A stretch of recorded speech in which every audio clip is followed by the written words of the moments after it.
There are four central locations on Earth. The primary one is located in the Pyrenees, Mount Perdido in Spain. The home port is Mars. Primary purpose is to reinforce BTC implants, transport of new recruits, and overall monitoring function. Personnel to all appearances look like Homo sapiens except for differences in lung, heart, blood, eyes. Lung tissue is much coarser than Homo sap.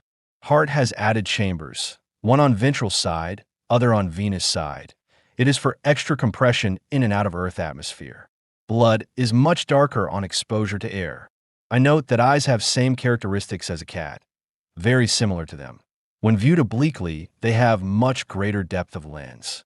Skin tone has a bluish cast, looks like Homo sap with cancer. Use thought induction transfer. Have knowledge of physical universe flow patterns. Can induce instant sleep or hypnotism. Then by thought transfer to motor control of Homo sap can direct movement of the body to suit requirement. Section: Mount Perdido, Spain.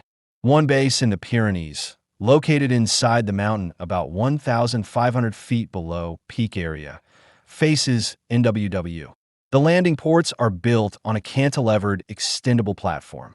When extended from side of MT, the platform goes out 125 feet. It has a conveyor system.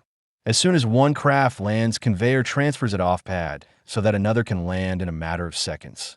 I noticed another much larger recovery unit. It can extend out 376 feet. It's used for main transports. Interplanetary craft. Local units. There are several craft in launch/recovery area at this time. Note, I have to be alert not to make any sudden actions in this area. There are a number of T-traps in and about this area, mainly to detect escape of new recruits. All around the area, 2-mile circle, are various detectors. 1. Heat sensors. 2. Magnetic field detectors. 3. Special units. These units are very thin metal sheets graduated in size. Smallest about 1.5 ft square, largest 10 foot square. The sheets are held under tension around the perimeters. An arm extends out above and below the metal sheet with an indicator finger not quite touching the metal. If the metal detects a vibration, it sets up a harmonic wave which causes the metal to contact the finger, which transmits electricity to the alarm system. Very interesting units. The local flying units in the launch/recovery area look about 120-foot diameter, height, keel to crown.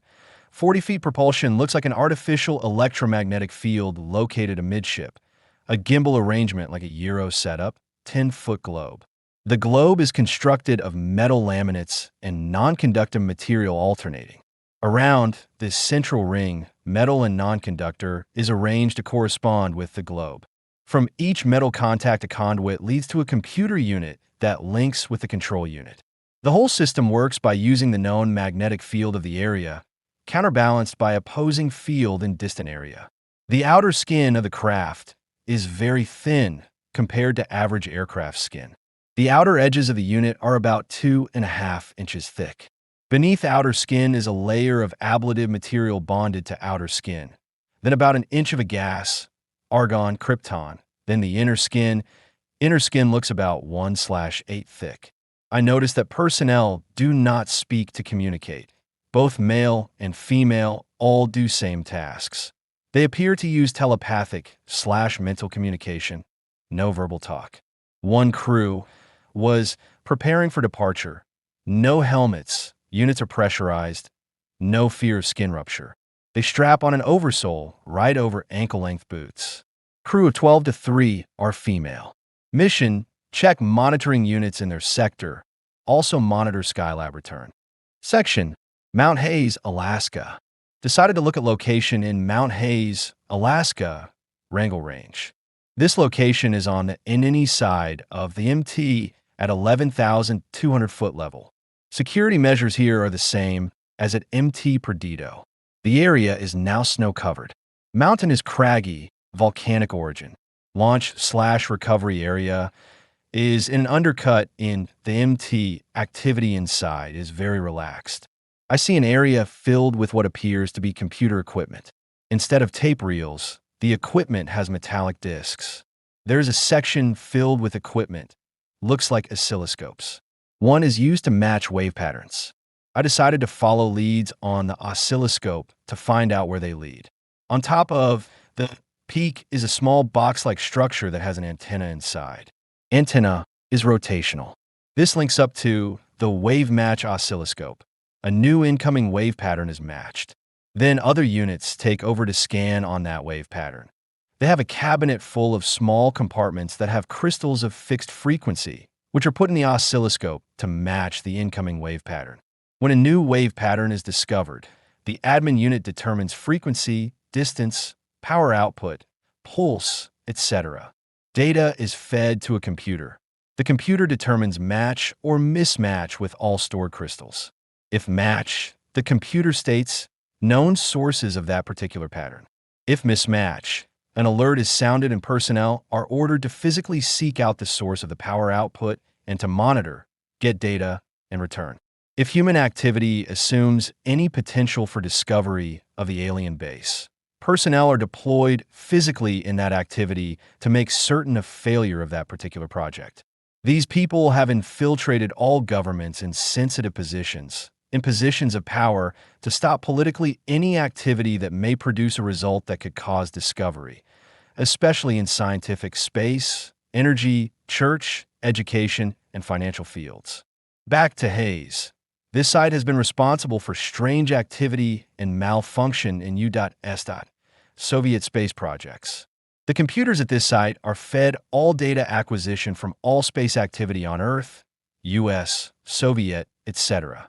They can cause false commands to space vehicles which result in unforeseen and unusual behavior of the vehicles and crew. Section: Mount Inyangani, Zimbabwe. This area is not the same as the first I looked at. This base looks like an overhaul and maintenance unit. Can see lots of spare equipment, etc. Personnel here don't appear to be quite as sharp as the other two units. They're doing some welding, looks different than I've seen before. Parts being welded are put in a vacuum chamber with a window. Then part is pre-fused. A grayish-white powder is pasted onto both parts, then fused, welded. While I was looking at the welding unit, my attention was drawn to a unit that several people are working on. It is a tubular grid system. Electrical connections are on opposite ends of tubes alternately. Welded across the top of the tubes is a unit that looks like a waveguide. From an end of the waveguide is a connection, electrical, to junction box C. From the end of waveguide is electrical connection to box C. I get the impression that the whole unit is for ionizing a layer of air. It has something to do with smog. Ionize a layer of air, and it traps an air mass below it. Section: Mount Zil, Australia. This station is located facing W&W at the 4,000-foot level. Standing in launch/recovery area, I'm looking out over the Great Sandy Desert area. It's very interesting that this unit appears to have the greatest number of personnel. Frankly, I expected this site to have the least personnel. For one thing, there are personnel from the other three sites here, like a rest and recreation area. Felt slightly disoriented for a few moments, decided they may have detected me, so I led them to Melbourne. There's a scientist there who is known to be very interested in the Great Sandy Desert and is preparing an expedition for a year's research. Locked them onto him, and the disorientation disappeared. Back at the site, there are vehicles here from all the other sites, though ID markings on the units are different for each site. End of document 1, transcription. Prepared for audio format. Includes pauses, full sentences, and transcription of all handwritten text related to the 4 alien bases Pat Price claimed to remote view in 1973. Document 2, CIA Remote Viewing Report, 1987. Title: Description of Personnel Associated ET Bases. Date: January 28, 1987. Source: Declassified CIA Stargate Program Document. Prepared for audio narration. Line breaks and formatting adjusted for clarity. So far have run into 3 types of entities associated with bases at various locations within the solar system. 1. Titan Base, Saturn's moon. Titan. All personnel observed at this base on November 20th, 1986 appear to be no different than native Earthlings. There were 2 male technician types sitting at a control panel of some kind. Behind them stood an attractive female with brown shoulder-length hair, wearing a pale green lab coat or smock. She appeared to be in some sort of supervisory role. 2. Mount Hayes Base, Alaska, Earth. There appeared to be two types of entities associated with this site.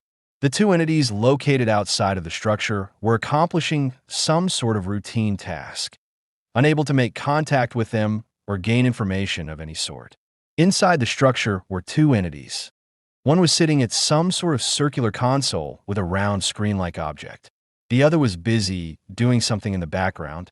The entity at the console appeared to be human in form, but lacked definitive facial features. He seemed friendly enough and invited me to observe his actions at the console. 3. Unnamed Base, South America or Africa, Earth. There appear to be two types of entities associated with this site also. The first had a very large, round-shaped head on a slender neck, very unhuman in appearance, almost robot-like, unable to make any contact with this being. The other entity was almost human-like in appearance. His face was devoid of any hair. His complexion was very pale. Facial features were very indistinct with the exception of a sharp, slender nose. This entity seemed friendly enough. End of quoted session transcript. Comments. Each of the entities described appeared to be associated with locations either on Earth or in the solar system. The Titan base was most human in appearance.